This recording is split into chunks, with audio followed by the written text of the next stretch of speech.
Patay isang rider ng motorsiklo matapos bumangga sa sinalubong niyang jeep sa Payatas Road sa Quezon City. Balitang hatid ni Oscar Oida.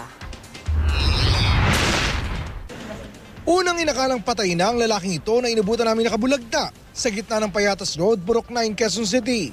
Pero kung pagmamastang mabuti, gumagalaw pa ang kanyang dibdib.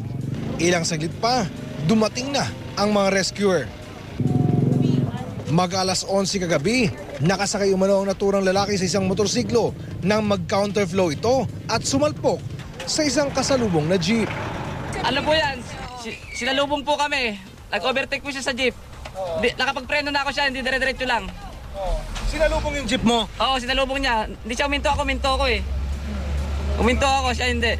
Anong observation mo sa movement niya? Kuya, ano ba yan? Normal ba yung takbo niya? Mabilis. Para lasing eh. Ba't mo nasabi lasing? Ayun noon, amoy alak kami nyo. Kwento na pinatotohanan naman ng ilang nakasaksi. Umovertake din yung motor na nanggaling ng Montalban, umovertake. Sa jeep din nakasalubong niya. Kaya kumuha siya dito sa linya ng kabila.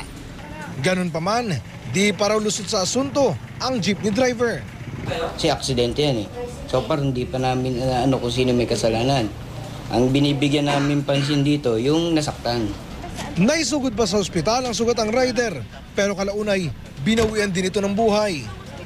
Nakakulong naman na sa presinto ang jeepney driver na naaharap sa kasong reckless imprudence resulting in homicide. Oscar Oida, GMA News.